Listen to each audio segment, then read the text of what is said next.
નમસ્કાર વિદ્યાર્થી મિત્રો, ફરી પાછા ઈ લર્નિંગ પ્રોગ્રામમાં આપનું હાર્દિક સ્વાગત છે. વિદ્યાર્થી મિત્રો, ધોરણ 8 સામાજિક વિજ્ઞાન, એ સામાજિક વિજ્ઞાનનો આજે આપણે અભ્યાસ કરી રહ્યા છીએ. 8મા ચેપ્ટરની અંદર આપણે અગાઉના લેક્ચરની અંદર લોકસભાની રચના કેવી રીતે થાય છે અને એનું શાસન કેવી રીતના ચાલે છે એની સમજ મેળવી. આજે આપણે આ પાઠના લેક્ચર નંબર 3 ની અંદર રાજ્યસભા કેવી રીતે બને છે એની સમજ મેળવીશું. કેવી રીતે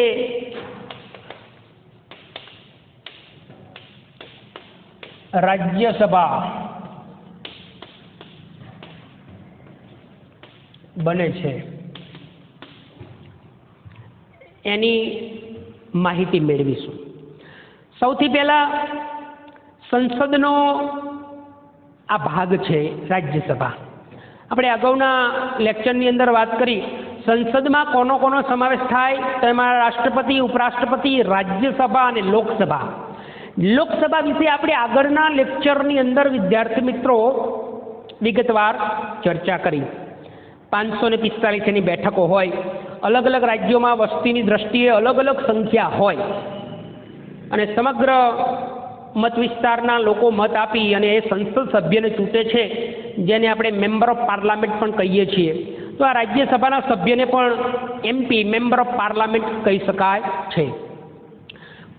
તો રાજ્યસભા, સૌથી પહેલાં તો મહત્વની બાબત, રાજ્યસભાની રચનાની વાત કરીએ તો એની સભ્ય સંખ્યા કેટલી છે તો કે રાજ્યસભા 250.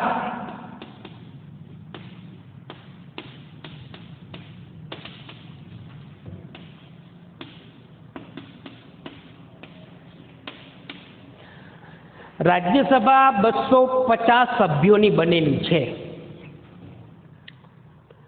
અલગ અલગ રાજ્યોમાં અલગ અલગ સભ્યોની સંખ્યા હોય. હવે આ 250 માંથી 238 સભ્યોની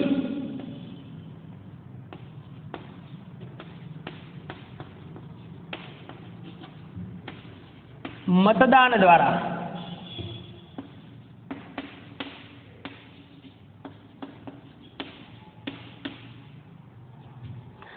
238 સભ્યો મતદાન દ્વારા ચૂંટાય છે. 12 સભ્યો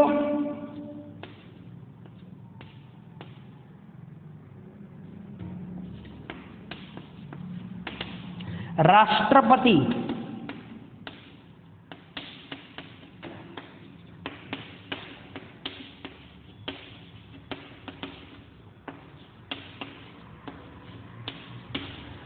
12 સભ્યોની નિમણૂક રાષ્ટ્રપતિ દ્વારા થાય છે. એટલે વિદ્યાર્થી મિત્રો, રાજ્યસભાની રચના કેવી રીતના બને છે તો એમાં કુલ સભ્ય સંખ્યાનું બળ કેટલું છે તો કે 250 રાજ્યસભાના સભ્યોની સંખ્યા છે. 238 સભ્યો એની ચૂંટણી દ્વારા યોજાય છે, મતદાન દ્વારા એ રાજ્યસભામાં ચૂંટાઈને આવે છે. જ્યારે 12 સભ્યો છે ને વિદ્યાર્થી મિત્રો, એ રાષ્ટ્રપતિ દ્વારા એને નોમિનેટ કરવામાં આવે છે, એની ચૂંટણી કરવામાં આવતી નથી. ભારતના રાષ્ટ્રપતિ, સમજી લો અત્યારે ભારતના રાષ્ટ્રપતિ રામનાથ કોવિંદજી કેન્દ્ર સરકારની ભલામણ મુજબ અને રાષ્ટ્રપતિ પોતાના હોદ્દાની રૂએ એવા વ્યક્તિઓ, ઘણા બધા એવા ફિલ્ડની અંદર નામાંકિત વ્યક્તિઓ હોય, ખેલ જગતની અંદર કલા, સંસ્કૃતિ, વિજ્ઞાન, સામાજિક ક્ષેત્રે બહુ મોટું એવું કામ કર્યું હોય, જબરદસ્ત સમાજમાં પરિવર્તન લાવવામાં એમની જબરદસ્ત ભૂમિકા હોય, અથવા તો વિજ્ઞાન ક્ષેત્રે અવનવી ટેકનોલોજી લાવી અને દેશ અને દુનિયાને મહત્વનો ફાળો આપ્યો હોય, એવા વ્યક્તિની, પછી એ ફિલ્મ જગત પણ હોઈ શકે, કલા જગત પણ હોઈ શકે છે, વિજ્ઞાન જગત પણ હોઈ શકે છે, રમત જગત પણ હોઈ શકે છે. આવા અલગ અલગ ક્ષેત્રોની અંદર, સામાજિક ક્ષેત્રની અંદર જબરદસ્ત પરિવર્તન લાવવામાં બહુ મોટો અર્થશાસ્ત્રી પણ હોઈ શકે છે. તો એ કોઈ પણ ફિલ્ડની વાત કરો ભારતના, એમાંથી એને બહુ મોટું કાર્ય કરેલું હોય તો એવા વ્યક્તિને રાષ્ટ્રપતિ રાજ્યસભામાં મોકલી આપી શકે છે, એવી બંધારણમાં સત્તા છે. એની ચૂંટણી કરવામાં આવતી નથી. રાષ્ટ્રપતિ જેને પણ નોમિનેટ કરે છે એવા 12 સભ્યોને મોકલી આપવાની સત્તા રાષ્ટ્રપતિ પાસે હોય છે. રાજ્યસભામાં, લોકસભામાં હોતી નથી. રાજ્યસભામાં 12 સભ્યો છે એ રાષ્ટ્રપતિ પોતે નિયુક્ત કરી શકે છે. 250માંથી 12 સભ્યો નિયુક્ત કરી શકે છે. બચ્યા 238. આ 238 સભ્યોની ચૂંટણીઓ યોજાય છે. અલગ અલગ રાજ્યોમાં વસ્તીની દ્રષ્ટિએ અલગ અલગ રાજ્યસભાની સંખ્યાઓ પણ હોય છે. જેમ લોકસભાની આપણે વાત કરી એમ રાજ્યસભામાં પણ અલગ અલગ રાજ્યોમાં અલગ અલગ વસ્તીની દ્રષ્ટિએ રાજ્યસભાની સંખ્યા હોય છે. ગુજરાતમાં રાજ્યસભાની 11 સીટો છે. લોકસભાની કેટલી હતી વિદ્યાર્થી મિત્રો? મેં તમને કહ્યું હતું આગળના લેક્ચરમાં, ગુજરાતમાં લોકસભાની 26, રાજ્યસભાની અત્યારે 11, વિધાનસભાની, બધું યાદ રાખજો હો વિદ્યાર્થી મિત્રો, 182. વિધાનસભાની સભ્યોની સંખ્યા 182. હવે રાજ્યસભાની આ વાત થઈ. 250 સભ્યોની મુદત 6 વર્ષની મુદત હોય. કેટલી?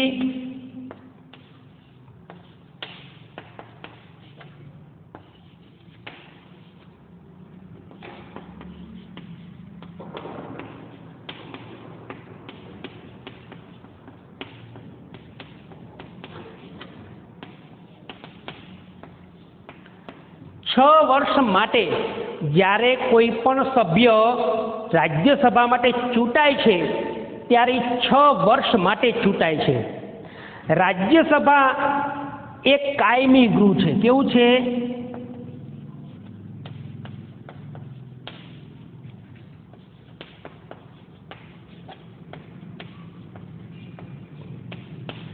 રાજ્યસભા એક કાયમી ગૃહ છે. એક ક્યારેય પણ રાજ્યસભાનું વિસર્જન થતું નથી. એટલા માટે જ રાજ્યસભાને કાયમી ગૃહ તરીકે ઓળખવામાં આવે છે. રાજ્યસભા એ કાયમી ગૃહ છે. તેના 1/3 ભાગના સભ્યો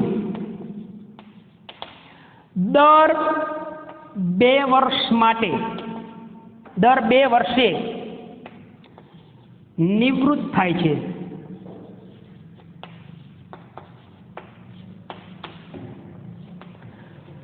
રાજ્યસભાના સભ્યો દર 2 વર્ષે 1/3 ભાગના સભ્યો દર 2 વર્ષે નિવૃત્ત થાય છે.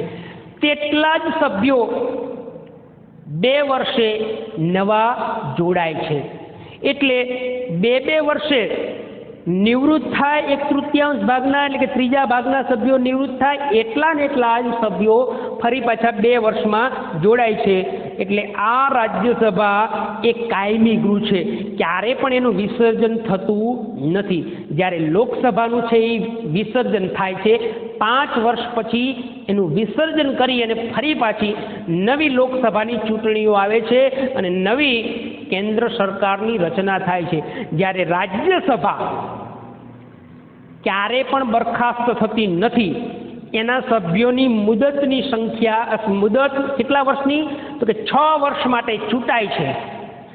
તેના 1/3 ભાગના સભ્યો દર 2 વર્ષે નિવૃત્ત થાય છે અને એટલા જ ફરી પાછા નવા જોડાય છે.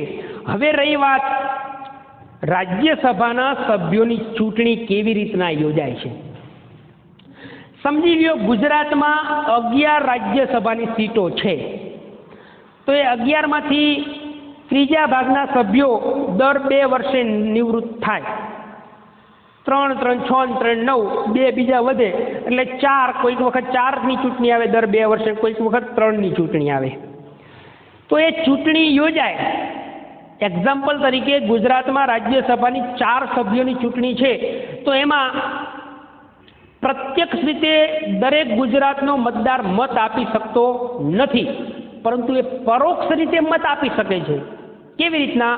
તો સમજો તમે કોઈ ધારાસભ્યને ચૂંટી લાવો છો, એ ધારાસભ્ય એ રાજ્યસભાના સભ્ય માટે મત આપી શકે છે. એટલે કે રાજ્યસભાના સભ્યને મત આપવા માટે જે તે રાજ્યના વિધાનસભાના સભ્યો જ મત આપવાનો અધિકાર ધરાવે છે. ફરી પાછું ખબર પડી, રાજ્યસભાના સભ્યને આપણે પ્રત્યક્ષ રીતે મત આપી શકતા નથી, પરોક્ષ રીતે મત આપીએ છીએ. એટલે કેવી રીતના? આપણે ધારાસભ્યને ચૂંટીએ છીએ, ધારાસભ્ય એ આપણા વતી મત આપતા હોય છે, એવી રીતના અહીં ગણવામાં આવે છે. એટલે કે ધારાસભ્ય રાજ્યસભાના સભ્યને મત આપવાનો અધિકાર ધરાવે છે. એટલે ગુજરાત હોય એક્ઝામ્પલ તરીકે, રાજસ્થાન હોય કે મધ્યપ્રદેશ હોય કે રાજસ્થાન, પંજાબ હોય કે હરિયાણા, ત્રિપુરા, નાગાલેન્ડ, મણિપુર, મિઝોરમ, ઉત્તર પ્રદેશ, ઉત્તરાખંડ, કોઈ પણ XYZ ભારતનું રાજ્ય હોય, તો એ રાજ્યમાં રાજ્યસભાના સભ્યને મત આપવાનો અધિકાર જે તે રાજ્યમાં વિધાનસભાના ચૂંટાયેલા સભ્યો જ મત આપવાનો અધિકાર ધરાવે છે. એવી રીતના રાજ્યસભાનો સભ્ય બની શકે છે. તો આ વાત થઈ રાજ્યસભાની રચના. કેવી રીતના રાજ્યસભા બને છે? તો 250 સભ્યોની બનેલી રાજ્યસભા જે ભારતનું કાયમી ગૃહ છે, સૌથી ઉપલું ગૃહ છે. તેમાં સૌથી મહત્વની બાબત રહી ગઈ, રાજ્યસભાનો સભ્ય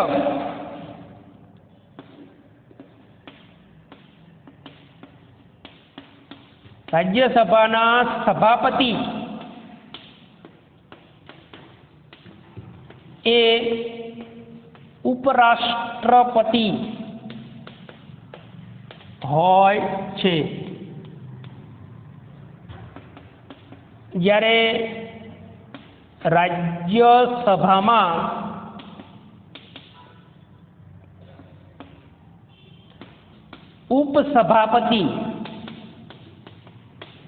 ઉપસભાપતિની ચૂંટાયેલા રાજ્યસભાના સભ્યોમાંથી જ ચૂંટણી દ્વારા પસંદગી થાય છે. રાજ્યસભામાં સભાપતિ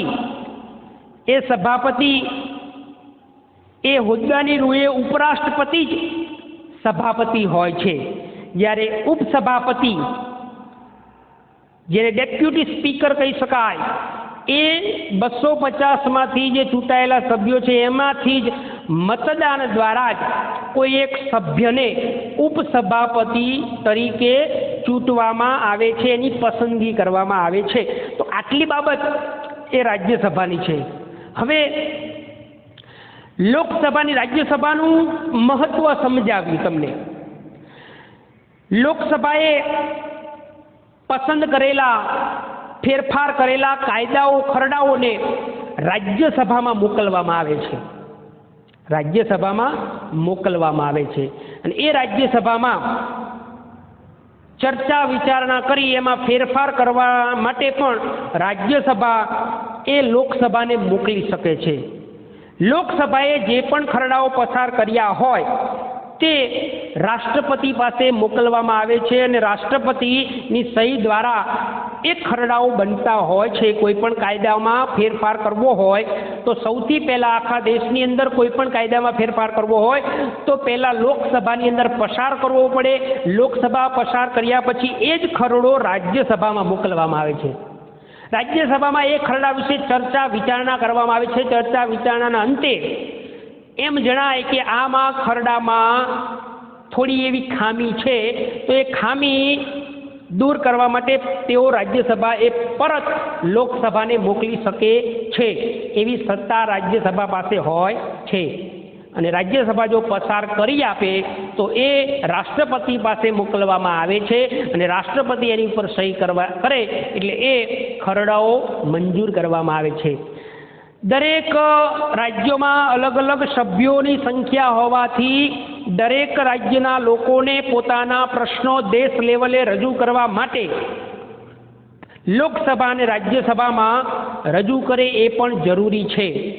પોતાના પ્રદેશના, પોતાના લોકોના, પોતાના રાજ્યના પ્રશ્નો એ લોકસભામાં અને રાજ્યસભામાં દરેક ચૂંટાયેલા સંસદ રજૂ કરે એ પણ અપેક્ષિત બાબત છે. એટલે રાજ્યસભા કુલ 250 સભ્યોની બનેલી છે. હોદ્દાની રૂએ રાજ્યસભાના સભાપતિ કોણ હોય તો કે ઉપરાષ્ટ્રપતિ. મેં તમને પહેલા જ કીધું હતું કે સંસદના ભાગમાં રાષ્ટ્રપતિ અને ઉપરાષ્ટ્રપતિ, રાજ્યસભા ઉપરાષ્ટ્રપતિની હાજરીથી જ, એમના સંબોધનથી જ, રાષ્ટ્રપતિના સંબોધનથી જ શરૂ કરવામાં આવે છે અને રાષ્ટ્રપતિના ઉદ્બોધનથી જ અને સમાપ્તિથી કરવામાં આવે છે, એમના સંબોધનથી જ સમાપ્તિ કરવામાં આવે છે. તો આવી બાબત સાથે એ રાજ્યસભા અને લોકસભાની રચના કરવામાં આવી છે. 250 સભ્યોની બનેલી છે. રાજ્યસભાના સભાપતિ હોદ્દાની રૂએ ઉપરાષ્ટ્રપતિ જ હોય છે. ઉપસભાપતિ ચૂંટાયેલા સભ્યોમાંથી જ કોઈ એકને મતદાન દ્વારા પસંદગી કરવામાં આવે છે. 238 સભ્યોનો ચૂંટણી દ્વારા કરવામાં આવે છે. રાજ્યસભામાં 12 સભ્યો એ રાષ્ટ્રપતિ દ્વારા નિયુક્ત કરવામાં આવે છે. અલગ અલગ રાજ્યોમાં અલગ અલગ સંખ્યાની દ્રષ્ટિએ રાજ્યસભાના સભ્યોની સંખ્યા હોય છે. દાખલા તરીકે, ઉદાહરણ તરીકે, ગુજરાતમાં રાજ્યસભાની 11 સીટો છે. દરેક રાજ્યસભાના સભ્યની મુદત 6 વર્ષ માટે હોય છે. જ્યારે પણ ચૂંટાય ત્યારે 6 વર્ષ સુધી રાજ્યસભાનો સભ્ય રહી શકે છે. રાજ્યસભા એક કાયમી ગૃહ છે, ક્યારે પણ બરખાસ્ત થતું નથી. તેના દર 2 વર્ષે 1/3 ભાગના સભ્યો નિવૃત્ત થાય છે અને તેટલા જ સભ્યો ચૂંટાઈને આવે છે. તો આ વાત થઈ રાજ્યસભાની. હવે વિદ્યાર્થી મિત્રો, છેલ્લો ટોપિક, છેલ્લો પેરેગ્રાફ. જ્યારે પણ સંસદ ચાલતું હોય ત્યારે સૌથી પહેલા પ્રશ્નોત્તરી માટેનો સમય નક્કી કરવામાં આવે છે. રાજ્યસભા અને લોકસભા ચાલુ હોય ત્યારે પ્રશ્નોત્તરી કાળ રાખવામાં આવે છે. એટલે કે ચૂંટાયેલા સભ્યો એ સરકારને પ્રશ્ન પૂછી શકે છે. સરકારના પણ જે ચૂંટાયેલા સભ્યો છે એ પણ પોતાના સરકારને પ્રશ્ન પૂછી શકે છે, જેના માધ્યમથી જ સંસદ સભ્ય સરકારના કામકાજ વિશેની જાણકારી પ્રાપ્ત કરે છે. હવે મારે તમારે કોઈ પણ કામની જાણકારી મેળવી હોય તો એ આપણા ચૂંટાયેલા સભ્યો એ ત્યાં પ્રશ્ન પૂછે, એ પછી જ આપણને એની જાણકારી મળી શકતી હોય છે. તેના થકી સંસદ કારોબારીને નિયંત્રણમાં રાખે છે. સંસદ છે એ કારોબારીને નિયંત્રણમાં રાખે છે, એટલે કે સરકારને જવાબદેહી રજૂ કરવા માટે નિયંત્રણ રાખે છે. પ્રશ્નોના માધ્યમથી સરકારોનું તેની ખામીઓ પ્રત્યેનું ધ્યાન દોરવામાં આવે છે.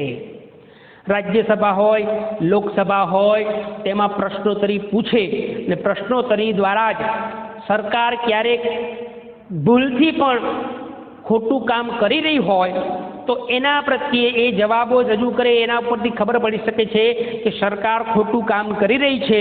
તો એની ખામીઓ પ્રત્યે અથવા એમાં ખામી રહી ગઈ હોય તો એના પ્રત્યે પણ એ જવાબદેહી રજૂ કરી શકે છે અને એની ધ્યાન પણ દોરી શકે છે. ચૂંટાયેલા સભ્યો સરકારને આટલી ખામીઓ છે તેવું રજૂઆત પણ કરી શકે છે. આ રીતે સરકારને લોકોના પ્રતિનિધિઓ તરફથી પ્રજાના વિચારો જાણવાની તક મળે છે. આપણા જે ચૂંટીને મોકલેલા સંસદ સભ્યો છે એ સંસદ સભ્યો દ્વારા જે પૂછાયેલા પ્રશ્નો છે એની પણ જાણકારી સરકારને મળી શકે છે. સ્થાનિક લેવલે ઘણા બધા એવા પ્રશ્નો હોય સરકારને કદાચ ન પણ ખબર હોય તો એ પ્રશ્નોની જાણકારી ફલાણા પ્રદેશમાં આવા પ્રશ્નો છે, ફલાણા પ્રદેશમાં જમીનને લગતા પ્રશ્નો છે, રોડ રસ્તાને લગતા પ્રશ્નો છે, વાહન વ્યવહારને લગતા પ્રશ્નો છે, તો એ બધી જાણકારી સંસદ સભ્યો દ્વારા, એ પછી લોકસભાનો હોય તો ભલે રાજ્યસભાનો હોય તો ભલે એ જાણકારી સરકારને આપણે મોકલેલા ચૂંટીને મોકલેલા સંસદ સભ્યોને રાજ્યસભ્યો દ્વારા જ પ્રજાના વિચારો જાણવાની તક સરકારને મળતી હોય છે. સરકારને સવાલ પૂછવા એ સંસદ સભ્યોની મહત્વની જવાબદારી છે. ઘણા બધા સભ્યો ચૂંટાઈને જાય પછી ત્યાં મૂંગા બેસી રહે. એક વખત ચૂંટાઈ ગયા એટલે કે આપણે ભયો એવું હોવું જોઈએ નહીં. લોકસભામાં તો જે સભ્યો ચૂંટાઈને જાય છે એ લોકોના કામ કરવા માટે જ જાય છે, લોકોના પ્રશ્નોની વાચા આપવા જાય છે. એટલે ચૂંટાયેલા સભ્યોની પણ એટલી જ જવાબદારી છે કે ત્યાં સરકારને પોતાની પ્રજાના પ્રશ્નો પૂછે. એટલા માટે ચૂંટાયેલા સભ્યોને પોતાના પ્રશ્નો પૂછવાની પણ જવાબદારી છે અને સરકારને પણ સવાલો પૂછી પ્રજાના વિચારો જાણવાની તક મળતી હોય છે. ત્યાર પછી લોકશાહીમાં સારા વહીવટ માટે વિરોધ પક્ષ પણ સૌથી મોટી અને મહત્વની રચનાત્મક ભૂમિકા હોય છે. લોકશાહીમાં એક સરસ મજાનું ઉદાહરણ તમને વિદ્યાર્થી મિત્રો આપું તો લોકશાહીમાં સત્તા પક્ષ જેટલો મજબૂત હોય ને એટલો વિરોધ પક્ષ પણ હોવો જોઈએ. કારણ સમજી લો કે એ આપણે એક રથ છે, રથ મહાભારતમાં પેલો રથ આવે ને અર્જુન ને કૃષ્ણ ભગવાન રથ લઈ અને આગળ ઘોડા બાંધેલા હોય ને પાછળ રથમાં બેઠા હોય, કૃષ્ણ ભગવાન રથ ચલાવે છે. એ રથમાં સમજી લો એના બે પૈડા હોય. એ બે પૈડામાંથી રથમાં એક પૈડું જો તૂટી ગયેલું હોય તો રથ કેવો ચાલે? તમે જ વિચારો વિદ્યાર્થી મિત્રો, વ્યવસ્થિત ચાલે? ન ચાલે. તો અહીંયા પણ એવું છે. લોકશાહી શાસન વ્યવસ્થામાં સરકાર જેટલી સક્ષમ હોય ને એટલો વિરોધ પક્ષ પણ સક્ષમ હોવો જોઈએ. બેમાંથી એક પણ જો કાચો કોચો ઢીલો કોચો હોય ને તો લોકશાહી માટે એ સારી બાબત નથી. વિરોધ પક્ષે પણ જબરદસ્ત સંસદની અંદર કામગીરી કરવી જોઈએ. સરકારને જબરદસ્ત પ્રશ્નો પૂછવા જોઈએ. સરકારને અલગ અલગ જે પણ ખામીઓ પણ ગણાવવી જોઈએ. સારા કામો હોય તો સારા કામને બિરદાવવું પણ જોઈએ. તો લોકશાહી એ રથ છે અને એ રથના જેમ બે પૈડા હોય ને એમ લોકશાહીના બે પૈડા છે, સત્તા પક્ષ અને વિપક્ષ. એ સત્તા પક્ષ અને વિપક્ષ બે વ્યવસ્થિત સારી રીતે ચાલે મજબૂત રીતે તો લોકશાહી મજબૂત રીતે આગળ વધે. એમ રથ જેમ ના બે પૈડા સરખી રીતે ચાલે ને તો રથ છે એ બહુ સરસ રીતે આગળ રીતે ચાલે. એટલા માટે લોકશાહીમાં સત્તા પક્ષ અને વિપક્ષ છે એ સરખી રીતે કામગીરી કરે એ માટે મહત્વની બાબત લોકશાહીમાં રચનાત્મક બાબતની ભૂમિકા પણ એટલી જ જરૂરી છે. તે સરકારની નીતિઓ તેમજ કાર્યો અને ખામીઓ સામે લાવે. લોકસભાનું સંચાલન કરનારને આપણે સ્પીકર કહીએ છીએ, લોકસભાનો અધ્યક્ષ કહીએ છીએ. જ્યારે રાષ્ટ્રપતિ સંસદના અંતર્ગત ભાગ ગણાય છે. મેં તમને એ બધું આગળ કહી દીધું છે. રાષ્ટ્રપતિ એ સંસદનો જ ભાગ છે. રાષ્ટ્રપતિના સંબોધન દ્વારા જ, રાષ્ટ્રપતિના સંબોધનથી જ સંસદ ચાલુ થાય છે અને સંસદ બંધ થાય છે. અને સંસદમાં જે પણ કાયદાઓ ઘડવામાં આવે છે એ ખરડા ઉપર સહી કરી કાયદા ઉપર ત્યારે જે કાયદો બનતું હોય છે. સંસદના બંને ગૃહોએ પસાર કરેલા ખરડા તેમની પાસે સહી થાય ત્યાર પછી કાયદો બને છે. મેં તમને કીધું એમ સંસદની બેઠકો બોલાવવાની, સત્ર સમાપ્તિની જાહેરાત કરવાની સત્તા પણ રાષ્ટ્રપતિ પાસે હોય છે. સંસદ બોલાવવાની, રાજ્યસભા અને લોકસભા બોલાવવાની જવાબદારી રાષ્ટ્રપતિ પાસે હોય છે અને સંસદ અને લોકસભા અને રાજ્યસભાને પૂર્ણ કરવાની એ જવાબદારી પણ રાષ્ટ્રપતિ પાસે જ હોય છે. તો આજે આપણે 8મા લેક્ચરની અંદર લોકસભા, રાજ્યસભા, સંસદ કેવી રીતે બને છે, એ સંસદના બંને ભાગ, રાષ્ટ્રપતિ, ઉપરાષ્ટ્રપતિ, એમની ચૂંટણી કેવી રીતના થાય છે, લોકસભાની રચના કેવી રીતના થાય છે, રાજ્યસભાની રચના કેવી રીતના થાય છે, આની સંપૂર્ણ વિગતવાર ચર્ચા આપણે આજે કરી. અને આ ચેપ્ટર બહુ જ નાનું એવું ચેપ્ટર છે. લોકસભા, રાજ્યસભાની મહત્વની માહિતીઓ આજે આપણે મેળવી. ફરી પાછા લોકસભા એક એવું છે નીચલું ગૃહ છે, રાજ્યસભા ઉપલું ગૃહ છે. લોકસભાની સંખ્યા 545 છે, રાજ્યસભાની 250 છે. એમાં 238 સભ્યોની ચૂંટણી થાય છે અને 12 સભ્યો રાષ્ટ્રપતિ દ્વારા નોમિનેટ કરવામાં આવે છે. તો આવી લોકસભા અને રાજ્યસભાની સંસદની ભારતીય સંસદ વિશેની આપણે આજે ખૂબ મોટી માહિતી મેળવી. આગળનું નવું લેક્ચર નવા પિરિયડ સાથે શરૂ કરીશું. ત્યાં સુધી હું આપની રજા લઉં છું. જય હિન્દ, જય ભારત.